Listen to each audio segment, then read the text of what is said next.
शीघ्रता से वो सफल करके अपने वास्तविक लक्ष्य की ओर बढ़ सके। सर्व विघ्न विनाशक श्री भगवान की ओम प्रहलाद नरसिंहाकवचं वक्षे प्रहलादेनोदितं पुरा सर्वरक्षाकरं पुण्यं सर्वोपद्रवनाशनं सर्वसम्पत्करं चैव स्वर्गमोक्षप्रदायकं ध्यात्वा नृसिंहं देवेशं हेमसिंहासनस्थितं विगतास्यं त्रिनयनं शरदिन्दुसमप्रभं लक्ष्म्यालिङ्गितवामाङ्गं विभूतिभिरुपाश्रितं चतुर्भुजं कोमलाङ्गं स्वर्णकुण्डलशोभितं गुरोजशोभितोरस्तं रत्नकेयूरमुद्रितं तप्तकाञ्चनसङ्काशं पीतनिर्मलवाससम् इन्द्रादिसुरमौलिष्ठस्फुरन्माणिक्यदीप्तिभिः विराजितकरद्वन्द्वं शङ्खचक्रादिहेतिभिः गरुत्मताश विनया स्तूयमानं मुदान्वितं समुत्कमलसंवासं कृत्वा तु कवचं पठेत् नृसिंहो मे शिरः पातु लोकरक्षात्मसम्भवम् सर्वगोपीस्तम्भवास बालं मे रक्षतु ध्वनिं नृसिंहो मे दृशौ पातु सोमसूर्याग्निलोचनं स्मृतिं मे पातु नरहरि मुनिवर्यस्तुतिप्रिय नासां मे सिंहनासस्तु मुखं लक्ष्मीमुखप्रियं सर्वविद्याधिपः पातु नृसिंहो रसना मम वक्त्रं पात्व इन्दुवदनं सदा प्रह्लादवन्दितं नृसिंहा पातु मे कण्ठं स्कन्दौ भूवर्णान्तकृत् दिव्यास्त्रशोभितभुजौ नृसिंहा पातु मे भुजौ करौ मे देववरदो नृसिंहा पातु सर्वतः हृदयं योगिसाद्यस्य निवासं पातु मे हरि मध्यं पातु हिरण्याक्ष वक्षकुक्षिविदारण नाभिं मे पातु नरहरि स्वनाभिब्रह्मसंस्तुतं ब्रह्माण्डकोटया कट्यां यस्यासो पातु मे कटिं गुह्यं मे पातु गुह्यानां मन्त्राणां गुह्यरूपरि गुरु मनोभव पातु जानुनी नररूपदे जंगे पातु धराभार हर्ताय स्वर्णकेसरी सुरराज प्रदा पातु पादौ मे नरईश्वर सहस्रशीर्षा पुरुष पातु मे सर्वशस्तनु महोग्रः पुरतः पातु महावीराग्रशोभितः महाविष्णुर्दक्षिणे तु महाज्वालस्तु नैऋतो पश्चिमे पातु सर्वेषु दिशि मे सर्वतोमुखं नृसिंहा पातु वायव्यां सौम्यां भीषणविग्रहः ईशान्यां पातु भद्रो मे सर्वमङ्गलदायक संसारभयदः पातु मृत्युर्मृत्युर्निकेसरी इदं नृसिंहा कवचं प्रह्लाद मुखमण्डितं भक्तिमान्य पठे नित्यं सर्वपापै प्रमुच्यते पुत्रवान् धनवान् लोके दीर्घायुरुपजायते यं यं कामयते कामं तं तं प्राप्नोति संशयं सर्वत्र जयमाप्नोति सर्वत्र विजयी भवेत् भूम्यन्तरिक्ष दिव्यानां ग्रहाणां विनिवारणं वृश्चिकोरगसम्भूता विशापहरणं परं ब्रह्मराक्षसयक्षाणां दूरोत्सारणकारणं भुजे वातालपत्रे वा कवचं लिखितं शुभं करमूले धृतं येन सिद्धेयुकर्मसिद्धयं देवासुरमनुष्येषु स्वं समेव जयं लभेत् एकसन्ध्यं त्रिसन्ध्यं वा यः पठेत् नियतो नरः सर्वमङ्गलमाङ्गल्यं भुक्तिं मुक्तिं च विन्दति द्वात्रिंशति सहस्राणि पाठेषु आत्मनां नृणां कवचस्यास्य मन्त्रस्य मन्त्रसिद्धि प्रजायते अनेन मन्त्रराजेन कृत्वा भस्माभिमन्त्रणं तिलकं धारयेयस्तु तस्य ग्रहभयं हरेत् त्रिवारं जपमानस्तु तत्तं वार्याभिमन्त्रश्च प्राशयेद्यं नरं मन्त्रं नरसिंहाध्यानमाचरेत् तस्य रोगाः प्रणश्यन्ति ये च सुकुक्षिसम्भवम् किमत्र बहुलोपेन नरसिंहः सदृशो भवेत् मनसा चिन्तितं यत्तु सदचाप्नोत्य संशयम् गर्जयन्तं निजभुजपटलं स्फोटयन्तं हटन्तं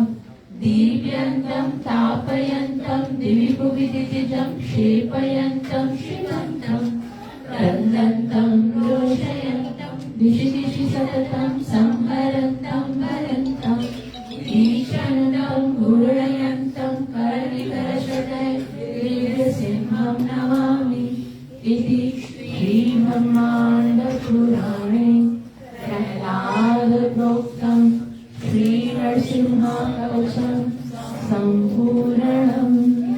सर्वविघ्नविनाशक नरसिंहदेव भगवान की, भक्तवत्सल नरसिंहदेव भगवान की, भक्त श्रोमणी प्रहलाद महाराज की। जय जय श्री चैतन्य जय नित्यानंद।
हरिनाम संकीर्तन महायज्ञ की भगवत कथा में प्रवेश करने से पहले गुरु और गौरव से कृपा की याचना करते हुए मंगलाचरण करेंगे, ताकि हम जो कुछ श्रवण करने वाले हैं उसका हमें पूरा पूरा लाभ प्राप्त हो सके, जो कि है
पंचतत्त्वात्मकं कृष्णं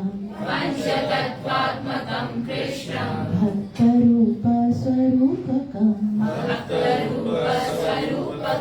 भक्तावतार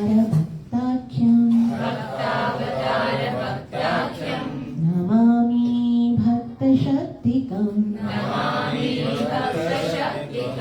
नित्यानन्द नमस्तुभ्यं प्रेमानंद प्रदायिने कलौ कल्मषनाशाय जाह्नवापतये नमः नमो महावदन्याय कृष्ण प्रेम प्रदायते कृष्णाय कृष्ण चैतन्य नामिने गौरत्विषे नमः जय श्री कृष्ण चैतन्य प्रभु नित्यानंदा श्री अद्वैत गदाधर श्रीवासदि गौरभक्तवृन्दा हरे कृष्णा कृष्ण कृष्ण हरे हरे हरे राम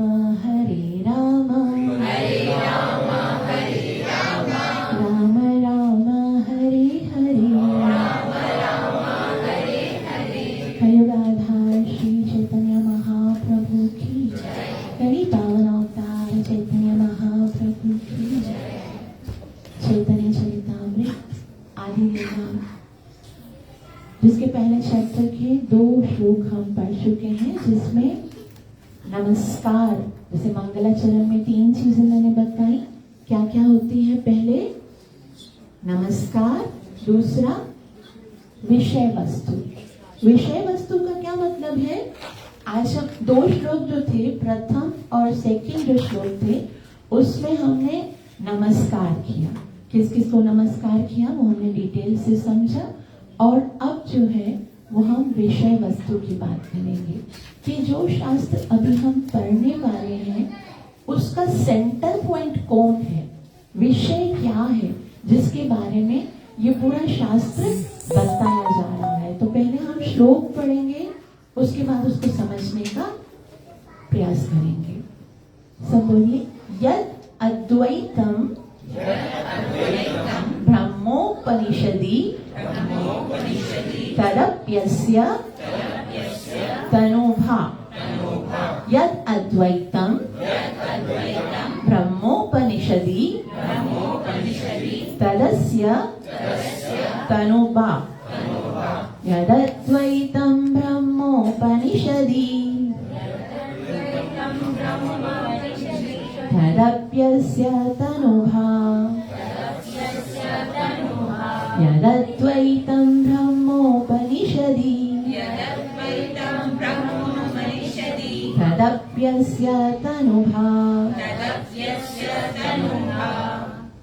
एक एक लाइन करके समझते हैं ताकि समझने में आपको आसान पड़ेगा। यद अद्वैतम, अद्वैतम का मतलब होता है कि जो अद्वैत है, जो भगवान से अलग नहीं है, ब्रह्म, जिसको निर्विशेष ब्रह्म कहा जाता है, उपनिषदि यानी उपनिषदों में, जिसको उपनिषदों में निराकार ब्रह्म कहा जाता है, वो क्या है?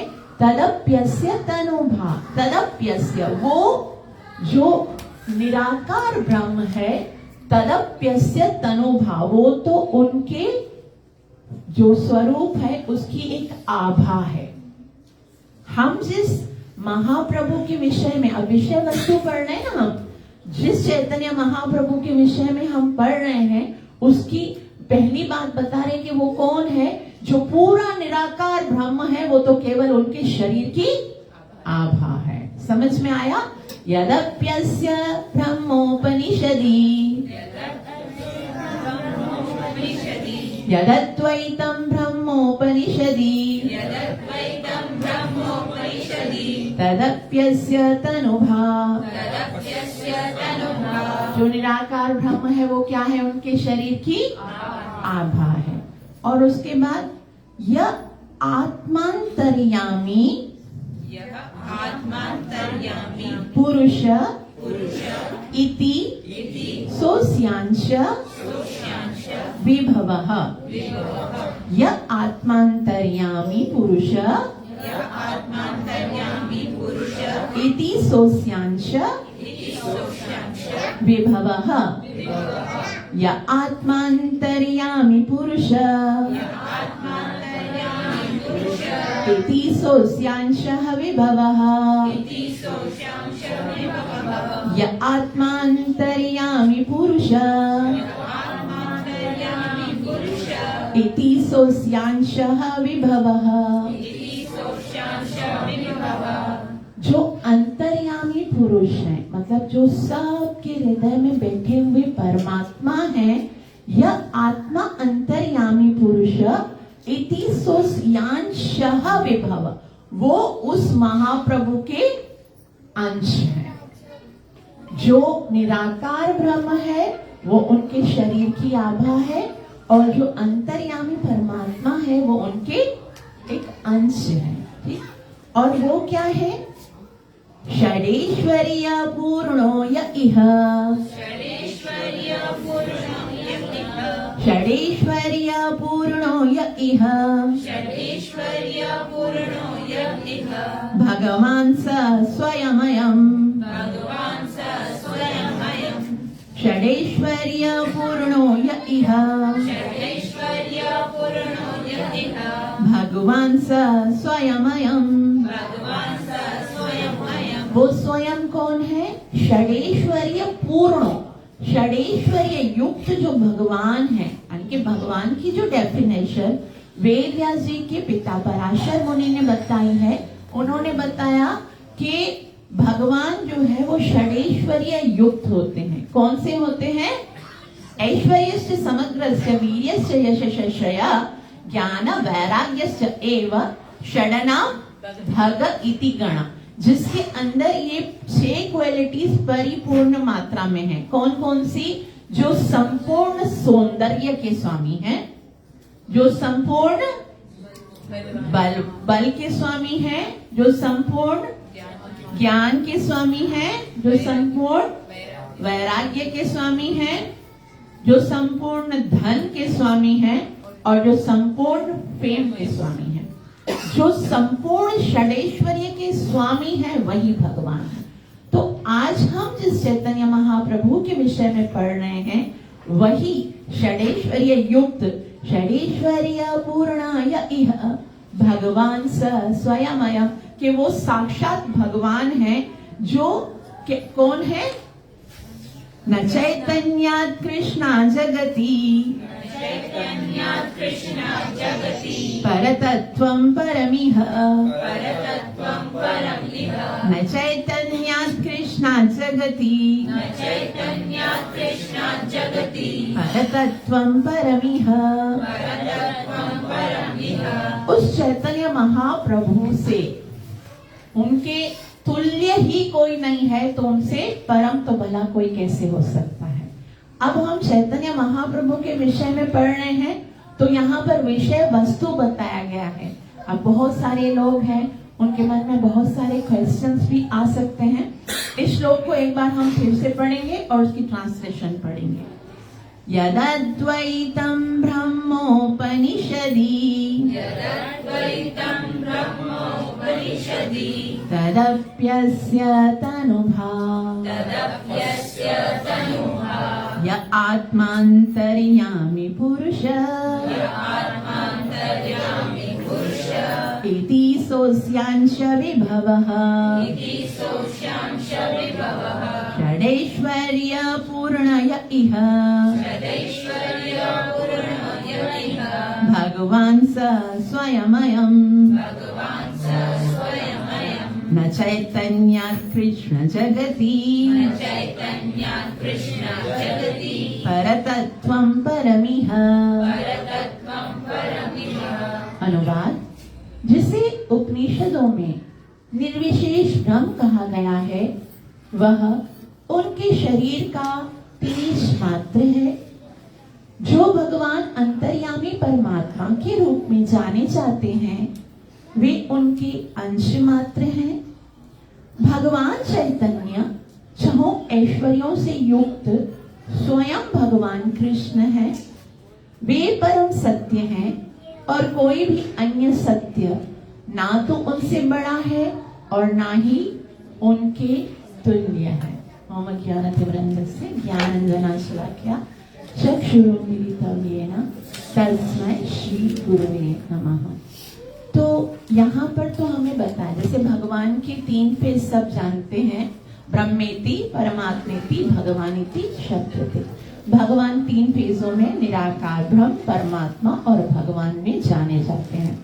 और जैसे कृष्ण के बारे में बताया गया शास्त्रों में, वही डेफिनेशन यहाँ पर चैतन्य महाप्रभु की बताई गई है कि जो निराकार ब्रह्म है वो उनके शरीर का तेज है, अंतर्यामी परमात्मा उनका अंश है और भगवान चैतन्य महाप्रभु षडेश्वर्य से युक्त है, पूर्ण है और उनसे बढ़कर तो क्या उनके बराबर भी कोई नहीं हो सकता। तो बहुत से लोग जो हैं वो चैतन्य महाप्रभु को जानते नहीं हैं, और जो जानते हैं वो भी इतना ही जानते हैं कि वेस्ट बंगाल में वो एक बहुत बड़े संत हुए थे।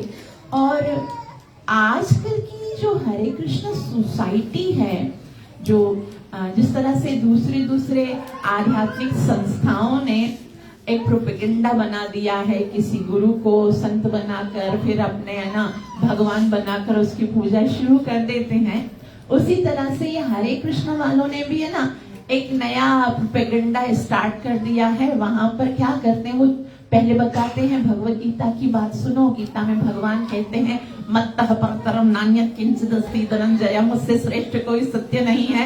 जिस प्रकार से मोती धागे में पिरोए होते हैं, संपूर्ण ब्रह्मांड मुझ पर टिका हुआ है। सर्वधर्मान परित्यज्य माम एकम शरणं व्रज, बता बता के फिर बोलते हैं भगवान तो चैतन्य महाप्रभु। तो मतलब एक ना ये थोड़ा ब्रेन वॉशिंग प्रोपेगेंडा स्टार्ट है। लेकिन असल में क्या है, लोग इसलिए नहीं समझ रहे हैं क्योंकि लोग शास्त्र को पढ़ते ही नहीं है, है ना। हजारों एविडेंस, हजारों प्रमाण शास्त्रों में ऐसे बताए गए हैं जिसके द्वारा हम ये समझ सकते हैं कि चैतन्य महाप्रभु कौन है। ऐसा नहीं है कि अलग से, जैसे आजकल अगर कोई संत को, गुरु को भगवान बनाकर जो पूजा करते हैं तो हमारे शास्त्रों में उनके कोई एविडेंस नहीं होते हैं। हमारे गीता, भागवत, ब्रह्म पुराण, नरसिम्हा पुराण, कूर्म पुराण, मत्स्य पुराण, इनमें कोई उनका प्रमाण नहीं होता है। वो अपने ही शास्त्र लिखते हैं अपने। लेकिन चैतन्य महाप्रभु कोई ऐसे ख्याली भगवान नहीं है। चैतन्य महाप्रभु साक्षात भगवान है। लेकिन क्योंकि ना लोग शास्त्र पढ़ते नहीं। लोग आजकल क्या पढ़ते हैं? लोग आजकल व्हाट्सएप पढ़ते हैं, है ना, फेसबुक पढ़ते हैं। बस उनके लिए ना फेसबुक सबसे बड़ा गुरु होता है, व्हाट्सएप। और उसमें क्या बताया जाता है? व्हाट्सएप में बहुत सुंदर एक बात है ना, बार बार अलग अलग संप्रदाय को बताती है। देखो, भगवान को ना लिमिटेड नहीं करना चाहिए। भगवान तो सबके अंदर है। आपकी जिसके अंदर श्रद्धा है ना, बस आप उसकी भक्ति करिए। आप, भगवान आपसे प्रसन्न हो जाएंगे। आप सच्चे हो जाएंगे, किसी को भी भगवान मान लीजिए बस। और जब किसी की भक्ति करनी शुरू कर देंगे, फिर बोलेंगे फिर भी चोरों से तो अच्छा है ना, भक्ति तो कर रहा है ना, एटलीस्ट कुछ तो कर। लेकिन मनुष्य जीवन इस तरह से व्यर्थ करने के लिए नहीं मिला है। ये मनुष्य जीवन मिला है जन्म और मरण के चक्कर से छूटने के लिए। तो भगवान कहते हैं आप अपनी मर्जी से, अगर कोई शास्त्र की विधि नहीं होगी, अपनी मर्जी से कोई किसी को भी भगवान प्राप्त बना के उसकी पूजा करोगे तो थोड़ी ना तुमको परम गति मिलेगी। Shrimad Bhagavad Gita chapter number 16 verse number 23 में साक्षात त्रिलोकी के नाथ योग योगेश्वर भगवान श्री कृष्ण कहते हैं, यह शास्त्र विधि मुत्सृज्य वर्तते काम कारत न सिद्धिम वाप्नोति न सुखम न पराम गति। कि अगर शास्त्र के अनुसार नहीं जियोगे, शास्त्र की विधि को मुत्सृज्य छोड़ दोगे और अपनी मनमानी करोगे, तो तुमको न सिद्धि मिलेगी, न सुख मिलेगा, न परम गति मिलेगी। तो मनुष्य बने हैं, भगवान ने शास्त्र हमारे लिए दिए हैं। और बुद्धिमान व्यक्ति वही होता है जो शास्त्रों में जो सबसे ज्यादा कीमती वस्तु है उसको निकाले और अपने जीवन का जो वास्तविक उद्देश्य, गोल है, उसको प्राप्त करे। सर्व विघ्न विनाशक भगवान।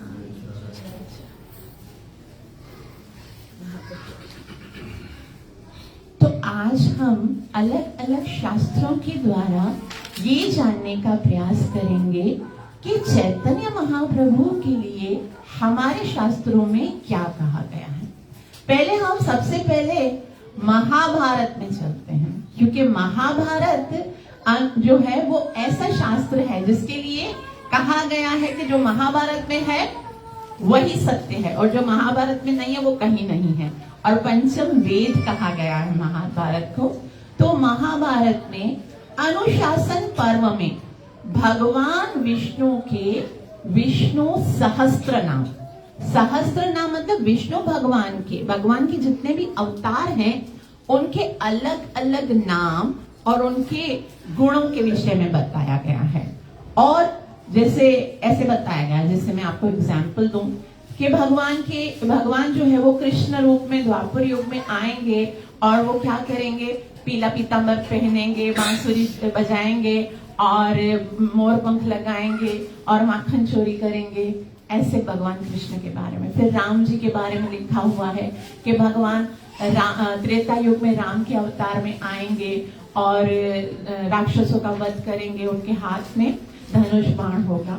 तो उसी संदर्भ में भगवान के विषय में कहा गया है, सब पढ़ेंगे। सुवर्णो वर्ण हेमांगो, वरांग चंदनागदी, संन्यास कृत छद्म शांतो, निष्ठा शांति परायण। अब ये जो भगवान की क्वालिटीज हैं, सबसे पहला है स्वर्ण वर्ण। वर्ण कहते हैं वर्णमाला, मतलब जो सब वर्ण मतलब शब्द। वर्णमाला हम कैसे बोलते हैं, जैसे क ख हिंदी में बोलते हैं ना, तो स्वर्ण सबसे सुंदर वर्ण शब्द कौन सा है? सबसे सुंदर जितने भी शब्द हैं उनमें सबसे सुंदर शब्द कौन सा है? भगवान का नाम, है ना। तो सुवर्ण वर्ण, उसी भगवान के सुंदर नाम को वर्णन करेंगे। भगवान के सुंदर नाम का वर्णन करेंगे वो भगवान जो आएंगे कलयुग में। और वो कैसे होंगे? हेमांगो, हेम कहते हैं सोने को, अंग मतलब उनकी अंग कांति सोने के समान होगी, मतलब पिघलता हुआ। अब खोज लीजिए शास्त्रों में, चैतन्य महाप्रभु के अतिरिक्त भगवान के जितने भी अवतार आए हैं वो या तो घनश्याम है, या तो पीत वर्ण है, या तो है ना अलग अलग वर्ण है, लेकिन हेमांगो पिघलते हुए सोने की तरह सिर्फ भगवान का एक ही भगवान जो आए हैं, भगवान का स्वरूप चैतन्य महाप्रभु, क्योंकि वो किसकी कांति चुरा कर आए हैं? श्रीमती राधा रानी। कौन सी है? तप्त कांचन गौरांगे।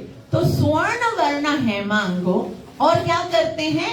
वरांगा चंदनागदी, अपने पूरे शरीर पर चंदनागदी, चंदन का तिलक लगाते हैं। बाकी भगवान का ऐसा कभी भी वर्णन नहीं आता, क्योंकि भगवान जो है वो भक्त के स्वरूप में आए। जैसे हम भक्त मिलकर रोजाना स्नान के बाद वो 12 तिलक लगाते हैं, ओम केशवाय नमः, नारायण नमः, माधवाय नमः, गोविंदाय नमः। तो ये भगवान चंदनागदी अपने शरीर को चंदन से सुसज्जित करते हैं। और इससे भी बड़ा प्रमाण, संन्यास कृत, सिर्फ एक भगवान के कितने सारे अवतार हुए हैं, लेकिन चैतन्य महाप्रभु के अतिरिक्त किसी ने भी संन्यास ग्रहण नहीं किया। और वो क्या देने आए? निष्ठा शांति परायण। देखो भगवान के सारे अवतार जो आए हैं उन्होंने जरूर राक्षसों का वध किया है ना, राक्षसों का वध किया। भगवान स्वयं कहते परित्राणाय साधु नाम विनाशाय दुष्कृतम, लेकिन चैतन्य महाप्रभु ने मारा नहीं बल्कि तारा है। तो निष्ठा शांति परायण, तो ये सारे गुणों को लेकर आए। कहाँ लिखा हुआ ये? महाभारत के शांति पर्व में। अभी आगे ये एविडेंस सिर्फ इसलिए है क्योंकि हम जो जिसके विषय में पढ़ने वाले हैं एटलीस्ट ये मान जाएं कि हम किसी साधारण व्यक्ति के विषय में नहीं पढ़ रहे हैं, हम साक्षात भगवान के विषय में पढ़ रहे हैं। और उसके बाद है कूर्म पुराण। कूर्म पुराण में लिखा हुआ है, मेरे साथ बोलिए, कलिनाम दह्यमानानाम उद्धराय तनुभृताम जन्म प्रथम संध्याया भविष्यन्ति द्विजालय।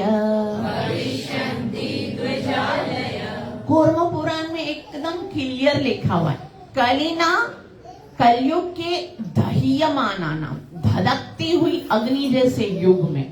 कलयुग में ना आप कहीं पर भी सेफ नहीं हो, हर वक्त ना दुख तकलीफ प्रॉब्लम आपका पीछा नहीं कर रहे, आपके साथ चल रहे हैं। लोगों का उद्धार करने के लिए भगवान आएंगे। कब आएंगे? जन्म प्रथम संध्यायाम, जन्म लेंगे प्रथम संध्या, यानी कलयुग का अभी पहला चरण होगा। कलयुग की आयु कितनी है? 4,32,000 साल। और अभी कौन सा ईयर चल रहा है? हमारी जितनी परंपरा है, उन्होंने चैतन्य महाप्रभु को भगवान स्वीकार किया है, इतना काफी है। लेकिन फिर भी दूसरों को बताने के लिए हमारे पास प्रमाण होने चाहिए, एविडेंस होने चाहिए। तो एक बार क्या हुआ, श्रील प्रभुपाद जी अमेरिका में एक भक्त से पूछने लगे कि okay tell me who is Chaitanya Mahaprabhu, आप बताइए चैतन्य महाप्रभु कौन है। तो उन्होंने कहा Prabhupada Chaitanya Mahaprabhu is an incarnation of lord, कि चैतन्य महाप्रभु भगवान के। श्रील प्रभुपाद जी ने उसी समय बताया know your answer is wrong, नहीं आपका जो उत्तर है वो बिल्कुल गलत है, क्योंकि Chaitanya Mahaprabhu is not incarnation of lord, Chaitanya Mahaprabhu is god himself, वो साक्षात भगवान है। तो जिस तरह से कृष्ण जो है कृष्णस्तु भगवान स्वयं, उसी तरह से कृष्ण और श्रीमती राधा रानी मिलित स्वरूप में जब आते हैं, श्री कृष्ण चैतन्य राधा कृष्ण ना ही अन्य, वो अलग नहीं, वो साक्षात है, बस एक साथ आ गए हैं। तो हमारे लिए तो इतना काफी है। लेकिन दूसरों को बताने के लिए इसलिए शास्त्रों को पढ़ना चाहिए। लेकिन लोग बोलेंगे भाई शास्त्रों की बातें तो हमें समझ में आती नहीं है, हमें तो क्या करना है, महाजनों ये ना गतासु पंथा श्रुति विभिन्ना, बहुत सारे शास्त्र हैं, स्मृति बहुत सारी है, किसमें क्या लिखा है, किसमें क्या लिखा है। तो हमारे अंदर तो गुस्सा नहीं है, तो महाजनों ये ना गतासु, महाजनों में परम वैष्णव भगवान शंभु, परम आराध्य महादेव, जो महादेव ने स्वीकार किया ना, उसे हम सबको स्वीकार करना है। क्योंकि वैष्णवा नाम यथा शंभु, वैष्णवों में जो सबसे अग्रगण्य है वो है महादेव शिव। एक बार क्या हुआ, महादेव शिव कैलाश पर बैठे थे ध्यान में, अचानक से वो खड़े हुए और जोर जोर से नृत्य करने लगे। नृत्य किए जा रहे हैं, अष्ट सात्विक विकार उनके शरीर में प्रकट हो रहे हैं, नेत्रों से अश्रु कंप श्वेत, और कभी खड़े हो रहे हैं, कभी हंस रहे हैं, कभी रो रहे हैं, कभी लोटपोट हो रहे हैं और जोर जोर से नृत्य कर रहे हैं। तो पार्वती मैया ने देखा महादेव के इस स्वरूप को देखकर उनको लगा कि महादेव को कितना स्टैटिक आनंद उनको प्राप्त हो रहा है। तो पकड़ा उनको, और उनको पकड़ने से ही उनको बहुत है ना ऐसे जैसे ना झंझलाहट मतलब एक करंट सा लगा। फिर भी महादेव जो है ना वो पार्वती मैया को देखकर पूछे, हाँ उमा क्या? तो बोला आपको इतना आनंदित, इतना आह्लाद में देखकर मुझे एक जिज्ञासा हो रही है स्वामी। तो बोला पूछो क्या पूछ रही हो? बोला ऐसा क्या आपको मिल रहा है जिससे आपको इतना आनंद आ रहा है? मैं तो आपकी अर्धांगिनी हूँ ना, तो आपको मुझे भी शेयर करना चाहिए। आप मुझे बताइए आपको किस चीज में इतना आनंद आ रहा है? तो महादेव का क्योंकि इतना वो डूबे हुए थे, तो उन्होंने कहा बस भगवान का नाम जपो, माँ भगवान का नाम जपो। तो पहले ही इस दफा बहुत सारा इतना तो डिस्कस हो गया, राम राम राम रामेति मनोराम रमे रमा सहस्त्र नाम यत्तुल्यम।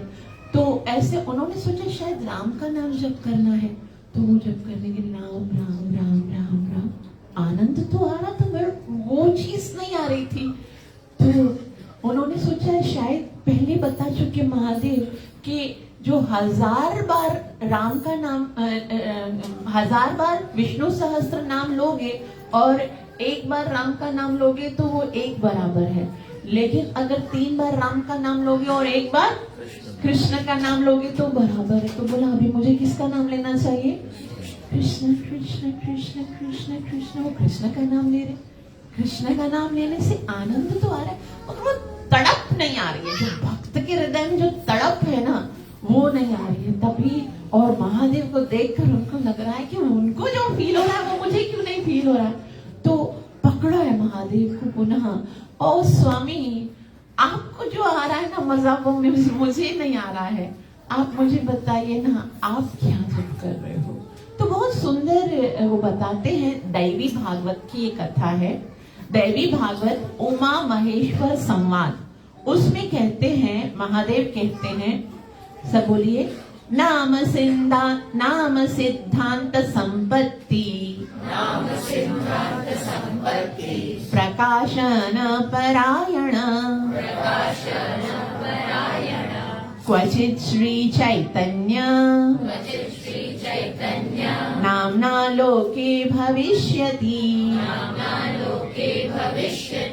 उमा तुम्हें इसलिए नहीं बता रहा था कि राम को सामने देखकर भी तुमने स्वीकार नहीं किया, और ये तो एकदम छद्म है, इसको तो कोई समझता नहीं है, लेकिन मैं उस भगवान का नाम पुकार रहा हूँ जो नाम सिद्धांत संपत्ति, जो देखो संपत्ति दो ही होती है, हम लोगों को है ना संसार में डॉलर्स की संपत्ति पता है, हमें ना धन रुपया पैसा सोना चांदी वो संपत्ति पता है, लेकिन वो जो यहाँ रह जाएगी वो संपत्ति आपकी कैसे हो सकती है ना।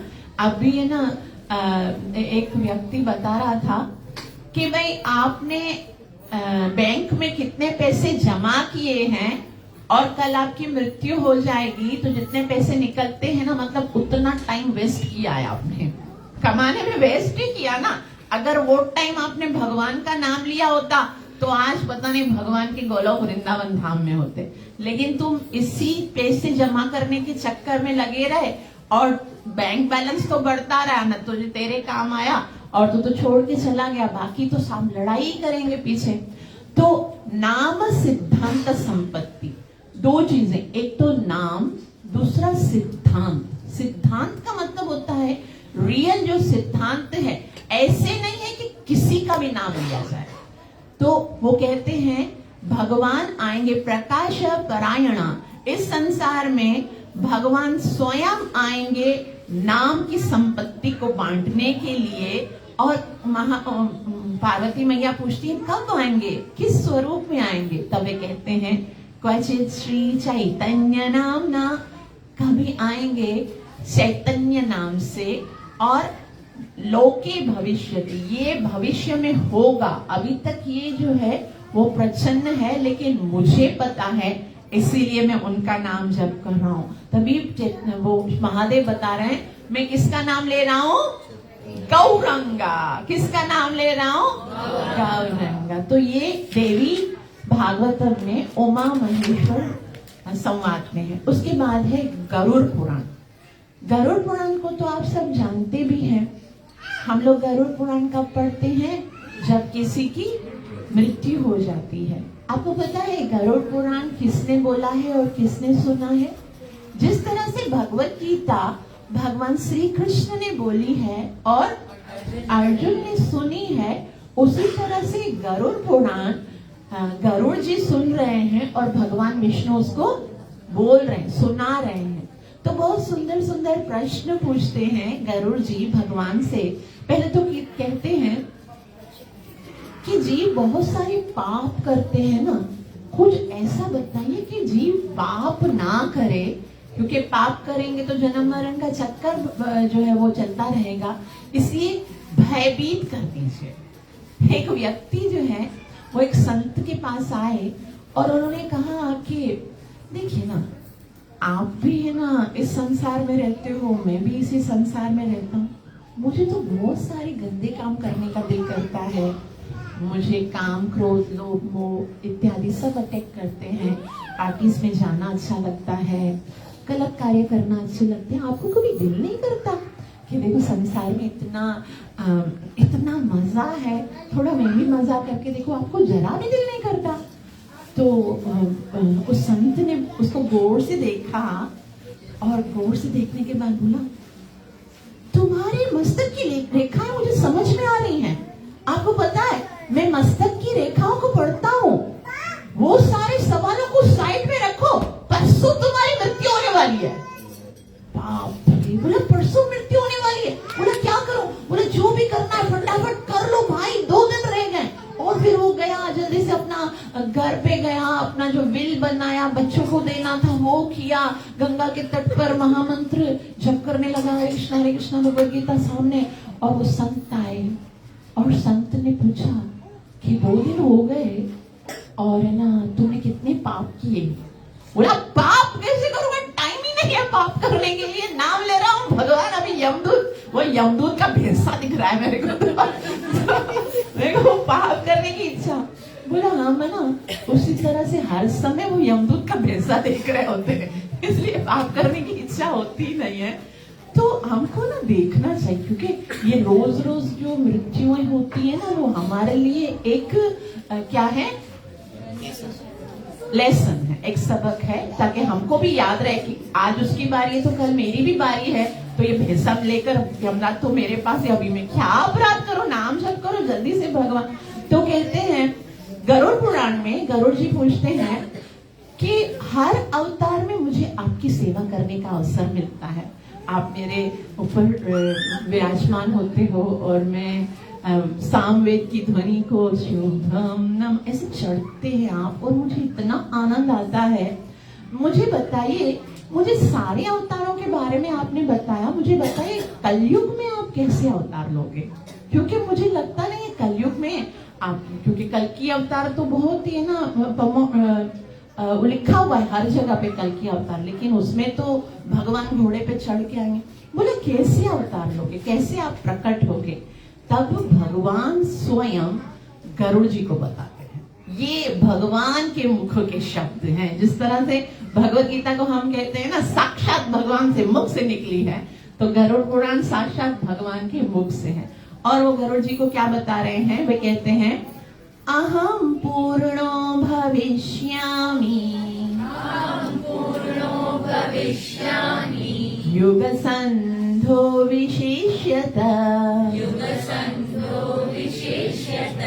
अहम पूर्णो मतलब मैं पूर्ण रूप में अवतार लूंगा, पूर्ण रूप में प्रकट होऊंगा।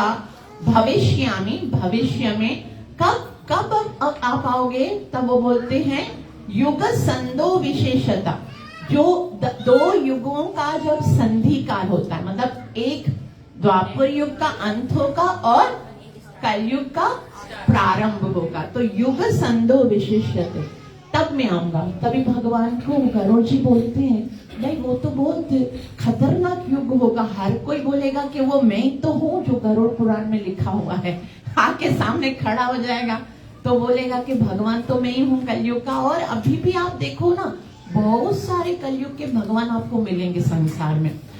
तो गरुड़ जी जो है वो बोलते हैं कि मुझे कोई परमानेंट बताओ कि आप कैसे आओगे। तब वो कहते हैं मायापुरे नवद्वीपे, मायापुरे नवद्वीप, नवद्वीप में वेस्ट बंगाल में मायापुर में जन्म लूंगा। बोला वहां पर सारे बंगाली, हम तो समझेंगे नहीं कौन है, तो फिर कैसे पता चलेगा कि आप हो? तब वो कहते हैं एकदम एक्यूरेट और क्लियर डेफिनेशन में कहते हैं भविष्यामि शचीसुत, भविष्य में शची माता का पुत्र बन के आऊंगा। जिस तरह से कृष्ण देवकी मैया के पुत्र बन के आए, राम कौशल्या मैया के पुत्र बन के आए, उसी तरह मैं आऊंगा। अहम पूर्णो भविष्यामि युग संधो विशिष्यते मायापुरे नवद्वीपे भविष्यामि शची सुत, मैं शची सुत यानी शची माता के पुत्र के रूप में आऊंगा। तो ये कहां पर लिखा है? गरुड़ पुराण में। अब हम तो नरसिम्हा देव की शरण में बैठे हैं, तो आइए नरसिम्हा पुराण में क्या लिखा है वो पढ़ते हैं। वो नरसिम्हा पुराण में क्या लिखा हुआ है कि हर युग के जो भगवान हैं उनके बारे में कि कब आते हैं और क्या करते हैं उसके बारे में लिखा हुआ है। उसमें लिखा हुआ है सत्ये दैत्ये कुलादिनाश समये संहार मर्त्याकृति, सत्ये दैत्ये कुलादि नाश समय, यानी कि सत्युग के समय में दैत्य कुला, दैत्य जो हिरण्याकशिपु है उनके कुलादि नाश समय सिंहाय, वो कैसा अवतार लेंगे?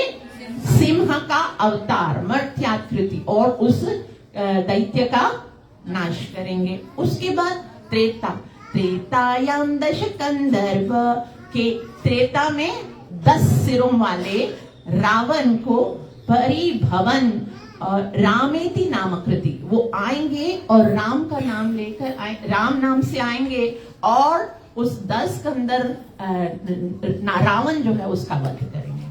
बोला ठीक। और आगे फिर बोले द्वापर युग में कब आएंगे? गोपालन परिपालयान, गोपालन, फिर गोपाल कब आएंगे? द्वापर युग में। परिपालयान ब्रजपुरे, ब्रज में आएंगे। क्यों आएंगे? भारम हरम द्वापुरे, भारम हरम, भगवान आते हैं क्यों? पृथ्वी का भार हल्का करने के लिए। बोला हाँ ठीक है। सतयुग में कब आएंगे? क्या करने के लिए आएंगे? दैत्य कुल का नाश करने के लिए। क्या बन के आएंगे? नरसिम्हा भगवान बनकर हिरण्यकशिपु का वध करेंगे। त्रेता युग में राम बनकर आएंगे और 10 सिरों वाले रावण का वध करेंगे। द्वापर युग में गोपाल बनकर आएंगे और पृथ्वी का भार हल्का करेंगे। उसके बाद कहते हैं, मेरे साथ बोलिए, गौरांग प्रिय कीर्तना, गौरांग प्रिय कीर्तना, कलयुगे श्री चैतन्य नामना प्रभु, कलयुगे श्री चैतन्य नामना प्रभु। गौरांग प्रिय कीर्तना, गौर ओ कुछ भी नहीं, मारेंगे वारेंगे कुछ नहीं, किसी को भी जैसे भी तुम हो ना बस स्वीकार करेंगे। पात्र अपात्र ना देखे, नहीं देखेंगे तुम्हारे अंदर कितने पाप है। अगर भगवान इस तरह से आते ना, पापियों का नाश करने के लिए आते ना, तो फिर कैसे हम लोगों को स्वीकार करते है ना। हम कलयुगी लोग जो हैं वो किसी और भगवान को डिजर्व ही नहीं करते हैं। हम तो केवल चैतन्य महाप्रभु के ही मतलब एक यही है जो हम पर कृपा कर सकते हैं और कोई नहीं है। वो तो सारे जो हैं वो करेंगे हमारे साथ हिसाब किताब, हिसाब किताब तो करेंगे। ये यथा माम प्रपद्यन्ते तथैव भजाम्यहम्, जैसे जैसा भाव तो है ही नहीं। भाव कुभाव अलख आलस्य, नाम ले, खाली जैसे भी तुम नाम लो बस भगवान स्वीकार कर लेंगे। तो चैतन्य महाप्रभु जो हैं वो कलयुग में आएंगे कृष्ण नाम का कीर्तन करते हुए। उसके बाद है पद्म पुराण, बहुत ही सुंदर। पद्म पुराण का नाम तो सबने सुना है। उत्तरखंड है, वैकुंठ वर्णन में बताया गया। मेरे साथ बोलिए, कले प्रथम संध्यायां, कले प्रथम संध्यायां, गौरांगाहं महीतले, गौरांगाहं महीतले, भागीरथी तटे रम्ये, भागीरथी तटे रम्ये, भविष्यामि शचीसुत, भविष्यामि शचीसुत। कले प्रथम संध्यायां, कलयुग की प्रथम संध्या में गौरांगोहम महीतले, मैं गौर वर्णन को लेकर आऊंगा महीतले, इस धरती पर। और कहां पर आऊंगा? कहां पर आऊंगा? भागीरथी, गंगा किनारे, वो गंगा किनारे, गंगा के भागीरथी के तट पर आऊंगा। और क्या करूंगा? भविष्यामि शचीसुत, और मैं वहां पर शची सुत बनकर आऊंगा। फिर आगे है ब्रह्म पुराण। ब्रह्म पुराण में सेम ऐसा ही एक श्लोक है, थोड़ा सा चेंज है। कले प्रथम संध्यायां, कले प्रथम संध्यायां, गौरांगो महीतले, गौरांगो महीतले, भागीरथी तटे भूमि, भागीरथी तटे भूमि, भविष्यामि सनातन, भविष्यामि सनातन। तो कलयुग की प्रथम संध्या में मैं अपने सनातन रूप में आऊंगा और भागीरथी के। अरे एक बार ही क्या हुआ, हम क्या बोलते हैं, निम्न गानाम यथा गंगा। और भगवान श्री कृष्ण जब जन्म लिए तो पूरी लीलाएं कहाँ करे थे? यमुना नदी में। तो हर वक्त ना गंगा जी को ऐसा फील होता था कि मैं मतलब मेरे को तो इतना ही सानिध्य मिला, मतलब ये बड़ा है, बहुत बड़ी बात है कि भगवान के चरणों का स्पर्श मिला था उनको। लेकिन बस एक बार भगवान के चरणों का स्पर्श मिला। और यमुना नदी तो कितनी भाग्यशाली है कि हर समय कृष्ण यमुना में स्नान करते हैं, यमुना में हाथ धोते हैं, यमुना में स्नान करते हैं, यमुना का पानी पीते हैं, कालिया को मारने के लिए यमुना में। तो गंगा मैया को लगता है कि मतलब मुझे इतना सानिध्य नहीं मिला भगवान का, मैं बहुत दूर रही, मतलब मेरे घाटे में रही ना, मैं इतना निकट नहीं रही भगवान के। तो भगवान तो सबके मन की बात मानते हैं, तो गंगा मैया को कहते हैं आप चिंता मत कीजिए, जब मैं कलयुग में आऊंगा ना, तो कलयुग में राधा कृष्ण मिलित स्वरूप में सारी लीलाएं कहाँ करूंगा, भागीरथी तटे रम्ये, भागीरथी तुम्हारे ही तट पे सारी करूं, क्योंकि निम्न का नाम यथा गंगा है तो है ना, उसको तो बनाना ही है। वहां तो कृष्ण मित्रों के साथ है, यहाँ तो कृष्ण मिलित स्वरूप में आकर चैतन्य महाप्रभु के रूप में गंगा मैया को सौभाग्य प्रदान करते हैं। तो ये सारे प्रमाण हैं, लेकिन इन सब का सबसे जो ज्वलंत प्रमाण है, सर्व वेद वेदांत्र, समस्त उपनिषदों, समस्त शास्त्रों, समस्त वेदों का जो पका हुआ फल है, जो समस्त शास्त्रों के रचयिता हैं, वेद व्यास जी ने जो अपनी परिपक्व अवस्था में जिस शास्त्र की रचना की है, वो है श्रीमद् भागवतम। तो श्रीमद् भागवतम में अलग अलग जगहों पर भगवान चैतन्य के आने के विषय में बताया गया है। आपको याद होगा जब भगवान का नामकरण होता है, तब भी गर्ग आचार्य आके कहते हैं कि ये जो आपका पुत्र है शुक्लोपीत तथा, ये वो आते हैं कि कभी वो शुक्ल अवतार, जब वो सतयुग में आते हैं तो श्वेत रंग में आते हैं, जब वो त्रेता में आते हैं तो लाल रंग में आते हैं, जब वो द्वापर युग में आए हैं तो वो श्याम रंग में आए हैं, और जब वो कलयुग में आएंगे तो पीत रंग में आएंगे। तो ये अलग अलग मतलब भगवान को उन्होंने बताया है। लेकिन फिर भी जब सारे युगों के अवतारों का वर्णन होता है, निमि महाराज को उपदेश देते हुए 11वें सिकंद के 5वें अध्याय के श्लोक नंबर 32 में नव योगेंद्र जो हैं, वो करभाजन ऋषि जो है, उनको जो करभाजन ऋषि हैं, वो बताते हैं कि कलयुग के जो अवतार है, भगवान का जो स्वरूप है कलयुग में, वो कैसा आएगा, कैसे आएंगे भगवान कलयुग में। और बहुत ही सुंदर है, और ये हमारे लिए सबसे बड़ा प्रमाण है। क्या लिखा है, कृष्ण वर्णम त्विषा कृष्ण, सागोपांगस्थ पार्षदम, यज्ञ संकीर्तन प्रायैहि, यजन्ति हि सुमेधसा। कृष्ण वर्णम अर्थात वो आएंगे कलयुग में और क्या करेंगे, कृष्ण का वर्णन करेंगे, कृष्ण के नाम का वर्णन करेंगे, कृष्ण के हरि नाम को पूरे संसार में, नगर आदि ग्राम में फैलाएंगे। कृष्ण वर्ण त्विष अकृष्णम, लेकिन स्वयं कृष्ण नहीं होंगे। कौन होंगे, गौरंगा। कौन होंगे, अकृष्ण। वो अकृष्ण होंगे और आएंगे तो अपने शस्त्र और आयुध लेकर नहीं आएंगे। क्या लेकर आएंगे, सांगोपार्षदम, सांगोपास्त पार्षदम, वो पार्षदों को लेकर आएंगे, वही उनके अस्त्र होंगे। कौन कौन आएंगे उनके साथ, नित्यानंद प्रभु, अद्वैताचार्य, श्रीवास ठाकुर और गदाधर पंडित, ये सारे उनके साथ आएंगे। और जब सब आएंगे तो क्या करेंगे, यज्ञ संकीर्तन प्रायैहि, धमाका करेंगे पूरे संसार में। किस चीज का धमाका करेंगे, हरि नाम का धमाका करेंगे, यज्ञ संकीर्तन। लेकिन यहाँ पर जो सबसे अंतिम बात लिखी गई है ना, वो बहुत ही खतरनाक है। उसमें क्या लिखा हुआ है, यजन्ति ही सुमेधसा, कि बुद्धू लोग नहीं समझेंगे।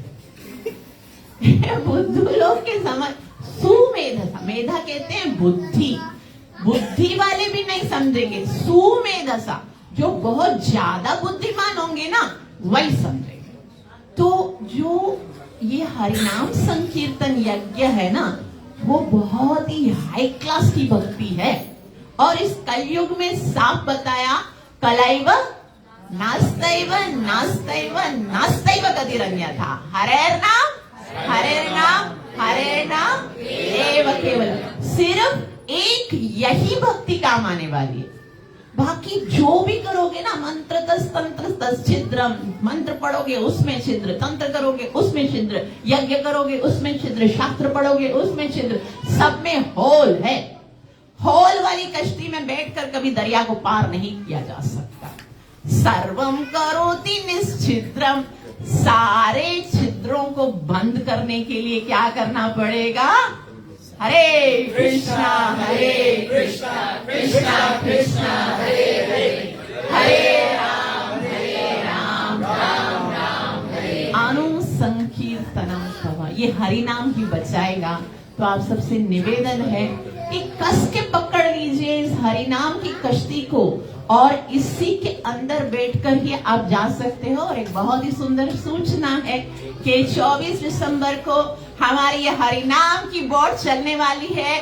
जिसको अपनी टिकट बुक करानी है जल्दी से बुक करवा दीजिए, ऐसा ना हो कि फिर देर हो जाए। आप सबसे निवेदन है कि अवश्य आइएगा। 24 दिसंबर को सुबह 11 बजे 9 बजे से रात को 11 बजे तक कंटिन्यूअस हरिनाम संकीर्तन होगा लाइब्रेरी हॉल। हमने उसको जो है द्वादशी से कर दिया, सुबह द्वादशी प्रसाद भी वहां चलेगा। हरि बोल, ऑल नाइट कीर्तन चलने वाला है।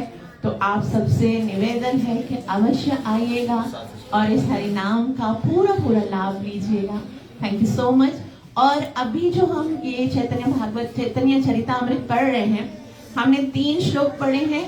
4 श्लोक हमारे मंगलाचरण के हैं। ये 4 श्लोक हो जाएंगे। उसके बाद हम एक छोटा सा टेस्ट रखेंगे, उसमें आप सबको ये 4 श्लोक याद करके आने। और जो 24 दिसंबर को हमारा हरिनाम संकीर्तन का प्रोग्राम होने वाला है, उसमें एक भव्य अभिषेक भी होने वाला है भगवान पंच तत्व का। और आप सबसे निवेदन है, ऐसा बताया था मुझे याद है राजा राम प्रभु ने, कि गौरंग महाप्रभु का अभिषेक अगर कोई सपने में भी देख लेता है तो भी उसके जीवन के सारे पाप नष्ट हो जाते हैं और भगवत प्राप्ति निश्चित हो जाती है।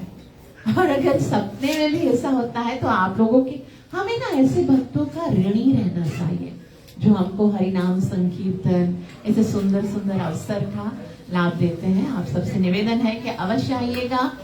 और हम एक खाली आना ही नहीं है, आप लोगों को अपना प्रोग्राम है। आप लोग फाइनेंशियली, फिजिकली, मेंटली जो सेवा करना चाहते हो आप अवश्य सेवा कीजिए, ताकि हम इस प्रोग्राम को अच्छे से अच्छे तरीके से कर सकें और आगे भी ऐसे प्रोग्राम्स आपके लिए करते रहें। Thank you so much. Hare Krishna. Chaitanya Mahaprabhu की नित्य लीला प्रवेश डिवाइन ग्रेस हमें चरणारविंद भक्ति वेदांत स्वामी श्रीला प्रभुपाद की गौर प्रेमानंद।